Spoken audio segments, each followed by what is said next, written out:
नमस्कार शेतकरी बांधवांनो.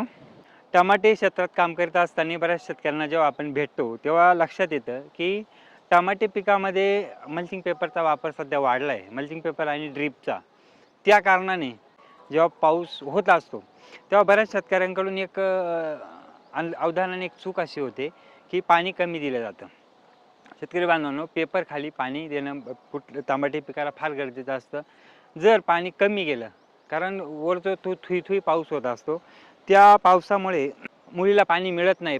पाल्यावर पाणी साचून राहतं आणि मुळी उपाशी राहून जाते. त्यामुळे व्हायरसचं जे प्रमाण वाढले, त्याला काही कारणापैकी ते पण एक कारण कारणीभूत आहे.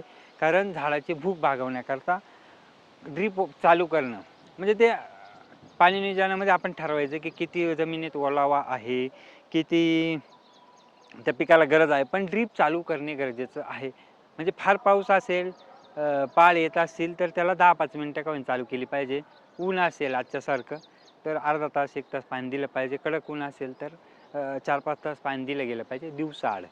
त्यामुळे पाणी नियोजन जर तुम्ही केलं तर तुमचे अर्धे रोग टमाट्यामधील कमी होऊ शकतात आणि तुम्ही कमी खर्चामध्ये उत्पादन वाढवू शकतात. आणि खते आपण बघू शकतो की खतांच्या किमती बऱ्याचशा म्हणजे ₹2500 प्लसच खतं झाले.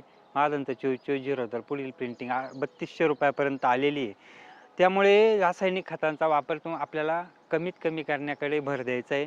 सेंद्रिय शेतीकडे जाता असताना शेणखत हा महत्त्वाचा बाय आहे. शेणखतामध्ये प्रॉब्लेम फक्त काय येतोय की शेणखत तुम्हाला घेऊन अवेलेबिलिटी आहे, पण त्याला मजूर जे पसरावे करतात त्याचा मोठा प्रॉब्लेम आहे. पण शक्यतो शेणखताचा वापर करा, गांडूळ खताचा वापर करा, सेंद्रिय खताचा म्हणजे जे कृत्रिम बनवलं जातं कंपनीकडून त्याचाही तुम्ही वापर करू शकतात. पण शेणखताला, कोंबड खताला जास्त महत्त्व दिलं पाहिजे. आम्हीही शेतकऱ्यांसाठी काम करताना प्लॅन्टोनिक्स नावाचं एक उत्पादन तुम्हाला देत असतो. तेही पूर्ण ऑर्गॅनिकच आहे, प्लांट एक्स्ट्रॅक्ट आहे. त्याचे रिझल्ट व्हायरसवर बऱ्यापैकी आलेले आहे. पण आलेला व्हायरस कुठल्याही औषधाने कव्हर होत नाही. पण लहानपणापासून तुम्ही जर एखाद्या त्याचा वापर केला तर तुम्हाला फायदा मिळू शकतो. पण सेंद्रिय शेतीकडे आपल्याला जावं लागणार आहे. त्याप्रमाणे सरकारने आपल्याला प्रवृत्त केलं आहे खताच्या किमती वाढल्यामुळे. पण पाणी नियोजन हा सर्वात मोठा पाया हा तुमच्या कुठल्याही पिकामधला असतो. आणि अजून एक सांगतो, तेजी मंदीच्या बाबतीत जर बोलायचं झालं ना, तर काय झालंय, अनेक शेती क्षेत्रातील अनेक कृत्रिमरित्या तयार झाल्या अंदाजाकांनी खूप शेती क्षेत्राची वाट लावली आहे.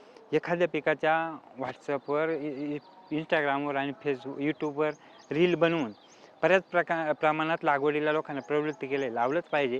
पण कुठल्याही शेतकऱ्याने 5 एकरमध्ये 5 वेगवेगळी पिकं केली पाहिजे. त्यामध्ये 2 एकर तुमच्या फळबाग आणि 2 एकर भाजीपाला आणि पालेभाजीकडे सुद्धा तुम्ही किंवा धान्य पिकाकडे एखाद्या एकरकडे वळलं पाहिजे. आणि अशी जर बहुगुणी जास्त वेगवेगळी शेती केली तर एखादं पीक तोट्यात जरी गेलं तरी तुमचा जो आर्थिक जे नियोजन आहे ते बिघडणार नाही. त्यामुळे उत्तम नियोजन कोणाच्याही मागे न लागता आपण स्वतः एक व्यवस्थित नियोजन करून शेती करणं फार गरजेचं आहे.